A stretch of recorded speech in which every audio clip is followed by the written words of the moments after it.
Hello and welcome to Outlaw Bookseller with me, Stephen E. Andrews, writer, bookseller, collector. Today we're going to talk about Nicholas Royle, who is one of my passions as a writer.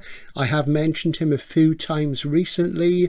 There was a video on the channel which I made about a year and a half ago, but I felt it was time for an update because my admiration, love and sheer joy in reading Nicholas's oeuvre and exploring his wonderful approach to book collecting, curating, editing, anthologizing, all those things is just exactly what the book business needs. Not just the book business, but readers per se. He really has been absolutely wonderful. Just some background, Nicholas Royle is the same age as me, so he's 61 and he's from Manchester. He spent some of his time in Manchester, some in London. He teaches creative writing. He has written loads of short stories, about 8 novels, edited dozens of anthologies, and he's an all-round good guy. And he's famous in the world of book collecting in the UK for this book, the very wonderful White Spines, Confessions of a Book Collector, which is about his passion for collecting the Picador imprint. Picador, the classic British literary B format imprint, which changed publishing in the UK enormously in the 70s and 1980s. And it's Picador was the reason why books are now in this format, the B format. And this is published by Salt, where Nick was once an editorial director, and they even look like Picadors. I'll show you some Picadors later on if you're wondering what they're like. And this came out about 4 years ago, and it's absolutely brilliant. It's very funny. It's about the passion of collecting vintage paperbacks. It's about suddenly acquiring 30 plus copies of the same book by Graham Swift, and it foams at the mouth joyously. And if you want to look at Nicholas's stuff on Instagram, it's well worth a look, as he has some great pictures of rows and rows of B format paperbacks. Absolutely lovely.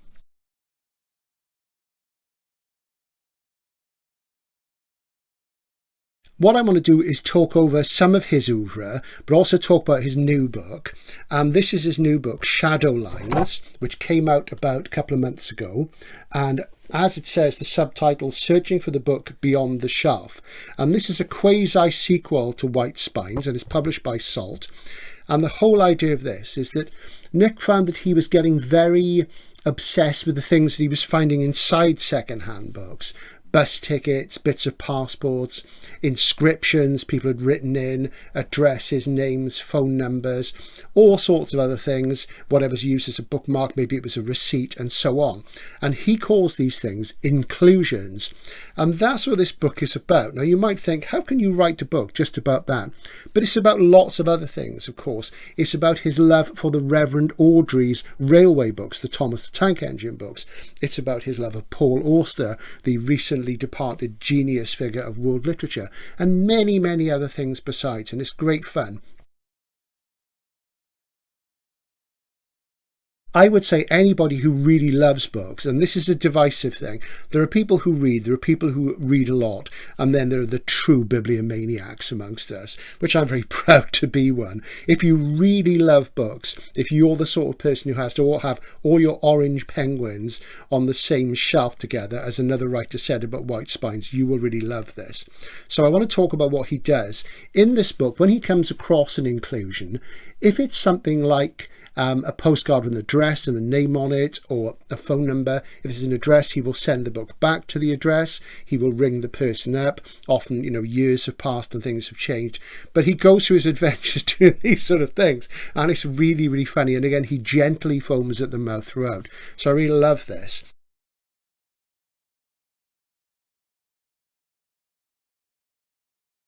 Recently, I've been thinking that I've been neglecting my Royle collection, and I decided to expand it. And he's written, I think, 8 novels, and they haven't been massively commercially successful, but they're all different. The ones I've read have all been very enjoyable. So I've been trying to pick them up, and they've more or less all, with one exception, been paperback originals. So it's quite hard to find them in good condition because a lot of people selling online don't care about paperbacks. They don't put photographs up of what the actual copy looks like and so on. So I've been trying to pick them up as I go. And he was somebody I read short stories by in the late 80s, early 90s. He wrote a lot of horror stories, and that's how I discovered him. him. And then some years back, I read his novel Regicide, which I think is the one I'm pulling off here, was published by Solaris.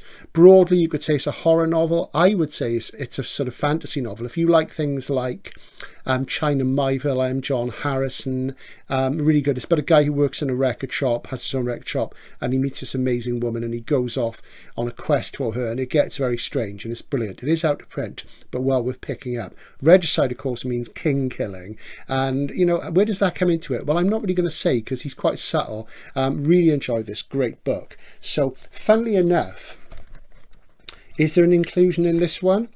There is, actually. This is a signed copy, signed to somebody called Johnny by Nick, and it says A Blast from the Past. Now, my original copy, when I had a clear out, I sold it on, which was really foolish, and as soon as I did, I thought, I want this book back again. So I reacquired it from the very wonderful Andy at Cold Tonnage Books some time back, and I found that it's got a Roylian inclusion. Now, just to make things more interesting, there are 2 Nicholas Royles. If you watch the other video, you learn about that. So do check that out, because it's very important when you're buying his books that you get the ones by the right Nicholas Royle. Okay, so check that out. Recently on the channel, I reviewed 2 of his novellas, The Enigma of Departure and The Appetite. I enjoyed both of them. I particularly like The Appetite. Very, very funny book indeed. And I came across this morning, fiddling around under my bed, as you do, where you have tons of books stashed. It drives your partner mad. I realised that I haven't yet read this wonderful book from Swan River Press, are an Irish publisher, and they specialise in ghost stories and weird fiction. This is The Dummy and Other Uncanny Stories. This is the signed hardcover limited edition. It's bagged to protect it, as you see. This is still available in paperback. You can get it. So I'm going to push that to the top of the TBR and read it soon, because I'm loving Nicholas's work. But what I want to show you is something else that has an inclusion. This is Nicholas's novel The Matter of the Heart, and as you can see, this is a trade paperback original from Abacus. And when does this date from? I've not read this yet. It dates from, let me see, let's find the colophon, 1997. Okay, 1997, and this is a first, and it's got sort of black leading end paper page there. Quite interesting, that. And there's a little pencil inscription inside which says, find something first, something photograph Mark Atkins with signed something £40. Now, I didn't pay £40 for this. I think I paid less than £15 for it. So it's interesting. But what Nick does in this book, he talks about how he looks for a shadow line for something sticking out the top of the book. And interestingly, there is a shadow line in this, and there is a Roylian inclusion. And what is it? So I'm going to show it to you. I'll just pop that there for a moment, so you can feast your eyes on it, because it's quite handsome. It's brown, the paper's brown, but it's perfectly serviceable. There's a Time Out postcard, and Nicholas actually edited a couple of books of short stories for Time Out, so that's interesting. And on the back, there is an inscription from Mr. Royle himself. And it says, Mark, I just written in this and was sticking it in the envelope when I noticed the torn page 265. And interestingly, if we turn to page 265, let's have a look, there is indeed a torn page. That page is actually torn. See how that lifts off there? Okay, so that's a kind of inclusion as well. So you can see where this is going. It's absolutely bonkers, isn't it? So I'm just going to sort of keep that in my hand and keep that page open, because I want to tuck this back into that page.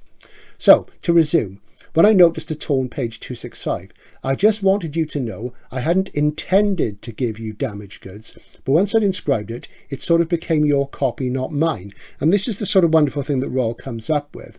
Hope to see you soon. The picture of Tilbury, by the way, is a present for Kate. I'll give it to her tonight, and I'm sure she'll like it. Nick. So this postcard is actually to the chap who took the photograph on the front, and he's obviously let it go at some point. This is not an uncommon thing. Writers, artists do let things from others let go, and it's very sad, but sometimes we need the space and the money, and that's what happens.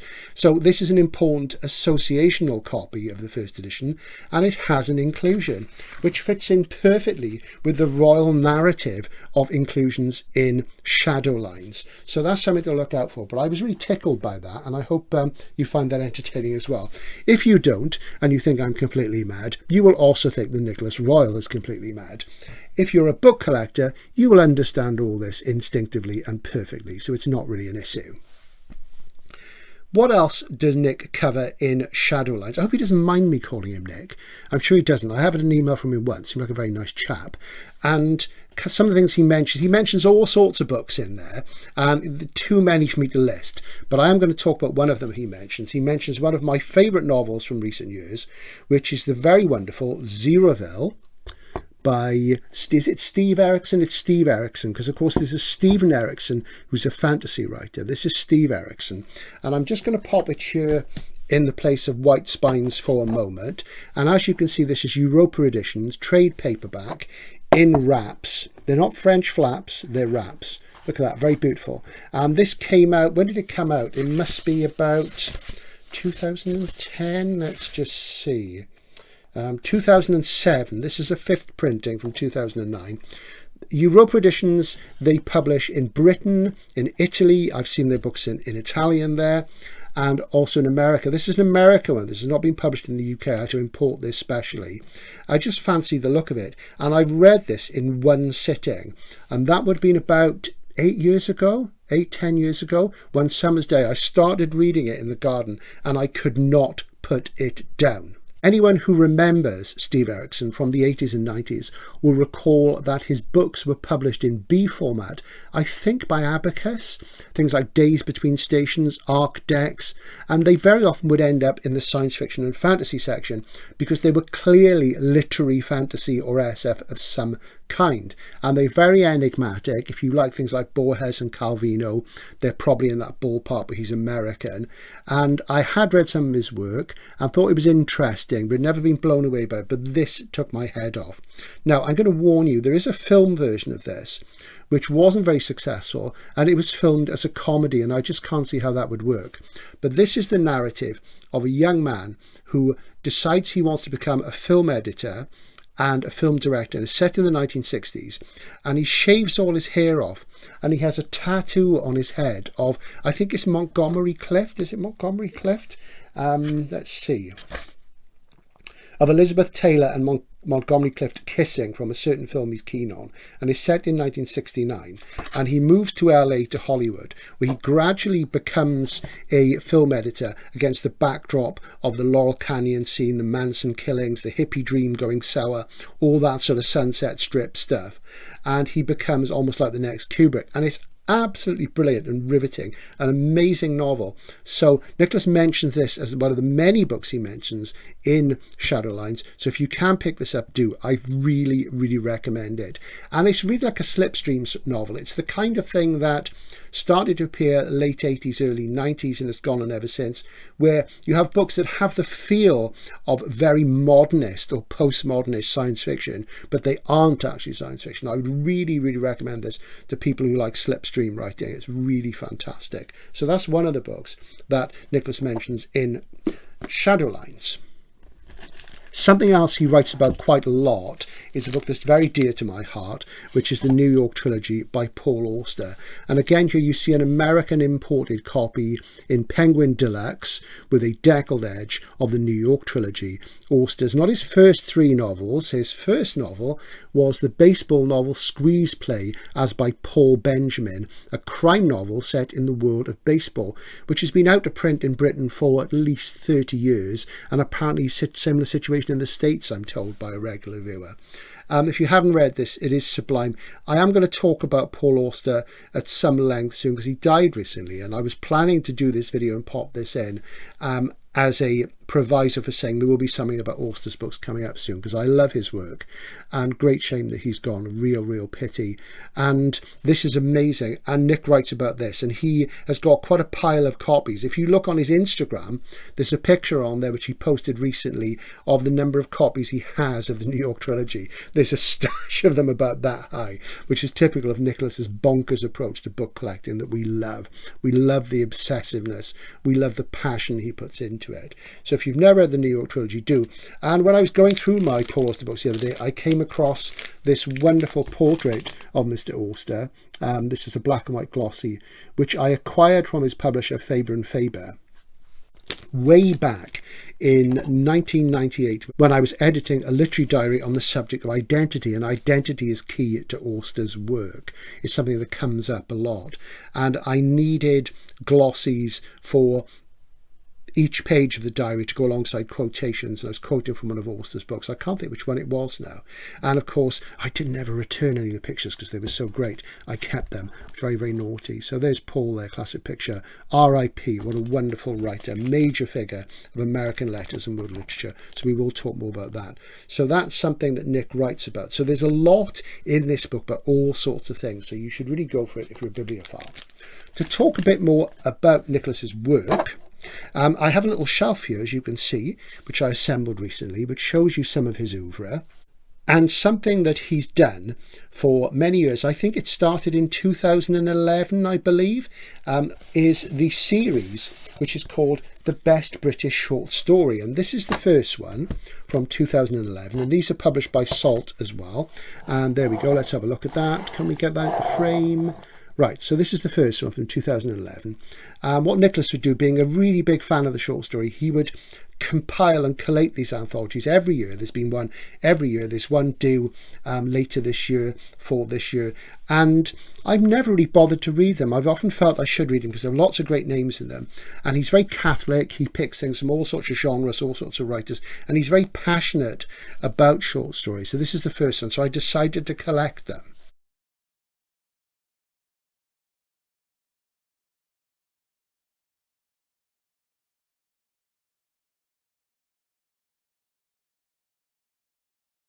As it happens, a lot of the early ones are out of print, and again, you can find them secondhand, but of course you don't see actual pictures. And often this World of Books, those sort of things, you think, God, what am I going to get? What's it going to be like?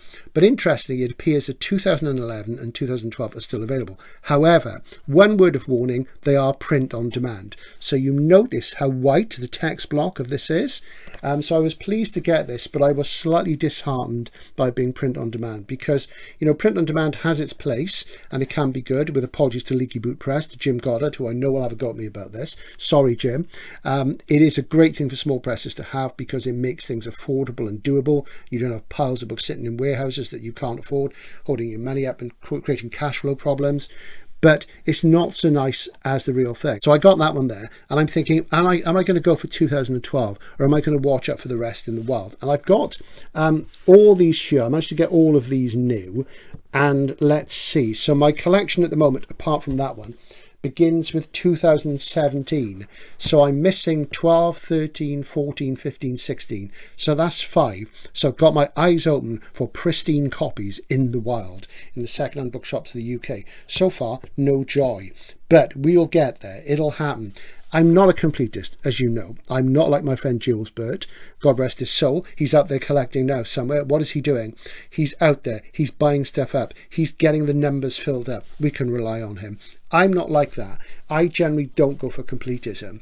I think I may, in this case, not bother to fill the gaps and just go with what I've got. But we'll see, because I do like things pristine. And I'm going to read these. I'm not just going to leave them on the shelf. I do actually want to read them because I love short stories.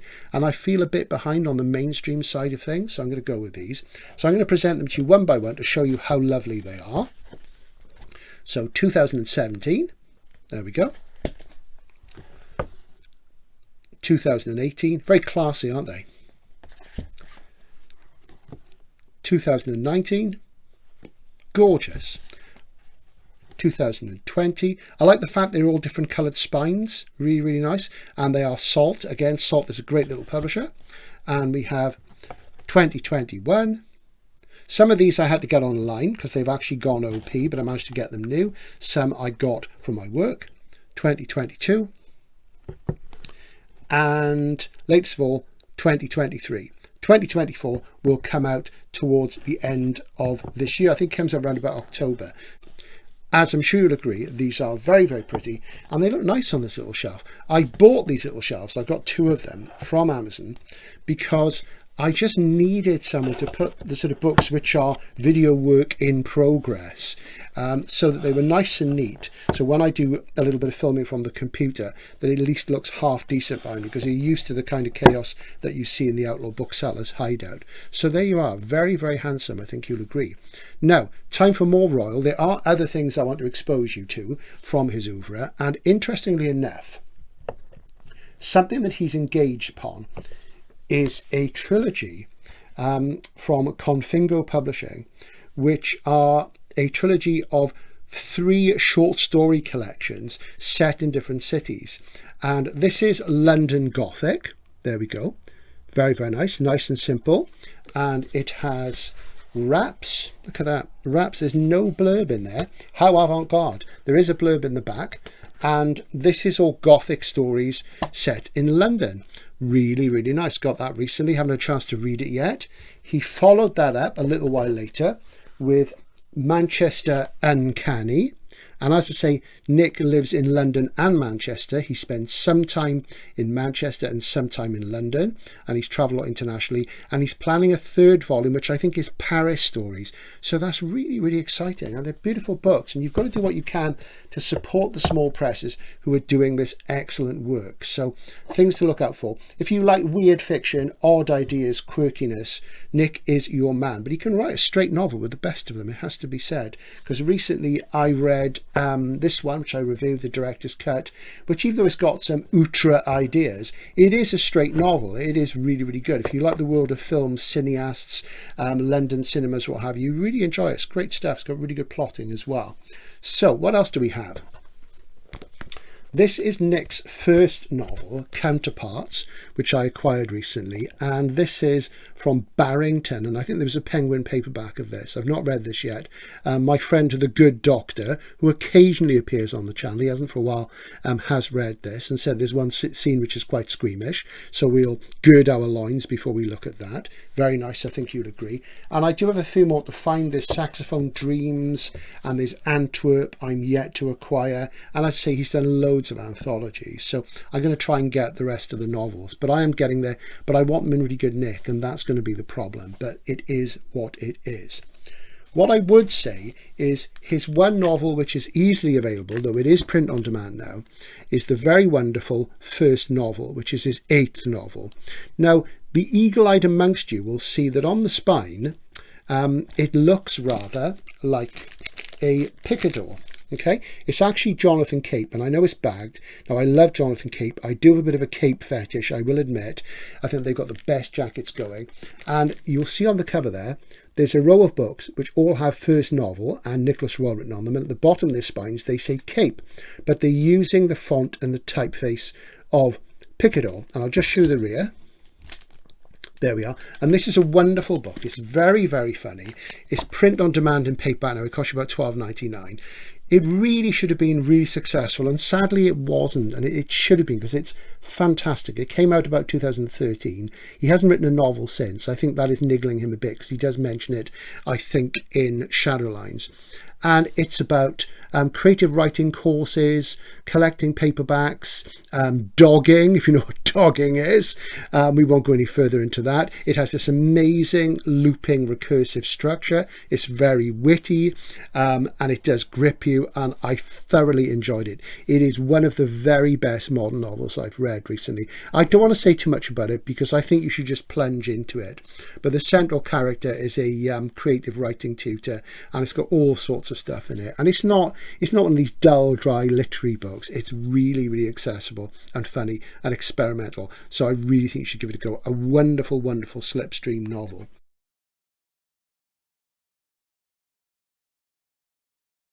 So as you see, my love for Nicholas grows and grows as time goes on, but we really should say something about the other Nicholas Royle at this point. Now, this book here This one, that's like Brian Oblivion in Videodrome, isn't it? This is an English Guide to Birdwatching by Nicholas Royle, but not by this Nicholas Royle. This is Professor Nicholas Royle, who teaches at a university in the south east of England. I think he's quit now, actually. I think he's retired. And he's very good. He's done a lot of books about things like the uncanny, about Jacques Derrida. So he's an academic. He's written a few novels. There's one called Quilt. He's written a memoir about his mum called Mother. And there's this novel which came out round about the same time as first novel. Now, what's slightly confusing, aside from the fact they've both got exactly the same name. So if you look on something like Fantastic Fiction, you'll see his books meshed with this guy's books together. And they have appeared at literary festivals, sitting together, doing things like that. It is kind of a bit of a bibliographic nightmare for a bookseller like me. And I actually wrote to this Nick and said, you know, why don't you use your middle name? And he said, over my dead body. Quite rightly so. It won't be dictated to by readers, but it does make things frustrating, but interesting and funny at the same time. I recommend this. This is a great experimental novel, but what makes it confusing is that this Nicholas Royle has done a book of short stories called Murmurations, I think it is. And of course that refers to Flights of Starlings. And it's ghost, weird and horror stories about birds. And this is an English Guide to Bird Watching. Also one of them, and I can't remember which one at the moment, has edited an anthology, I'm sure, about avian horror. Now, of course, the master of avian horror is the great Stephen Gregory, who also died recently. Great stuff. And if you've not watched my Stephen Gregory video on the channel, I'll put a link in at the end. You must. Stephen Gregory, great writer, massively underappreciated in the world of weird fiction, horror fiction, ghost stories and nature writing. Great, great writer. Sadly, never got the acclaim he should have, or certainly not the sales. Anyway, going back to this. This is a very funny book. I really recommend it. It's about gulls. Gulls are a thing. There are lots of gull books out there. Believe it or not, some of them are fiction. This is one of them. It has a very, very strange experimental ending. It's a really good story about an old guy who moves to a seaside town to retire. He decides to become a writer. He has a lot of problem with local gulls. And then his manuscript goes missing. And I'm not going to tell you any more than that, but it's fantastic. So do give that a go as well. This Nicholas Royle, Professor Nicholas Royle, recently wrote a book about David Bowie and Enid Blyton, which I really didn't get on with. I wanted to because it looked just really flaky, but I really didn't get on with it. So sorry, Professor. I'm going to stick with this Nicholas as a regular thing. But I do wish you'd write more books like this, Prof. Please do. It's really, really good. I've read this twice. Befuddling, but fascinating. So there's a look into the bizarre book collecting and editing world of the very wonderful Nicholas Royle. Do read his works. If you're a bibliophile, you simply must read White Spines, and you must read this, and do read some of his work. I would particularly recommend first novel as a great place to start. Regicide is great if you like weird fiction, if you're that way inclined, but whatever you can find of his, pick up, because it's great. So that's my little love letter to Nicholas Royle, and I guess I better let him know I'm doing this. Thanks for watching. Subscribe, like, comment, all that stuff, and I'll see you again soon. Bye for now.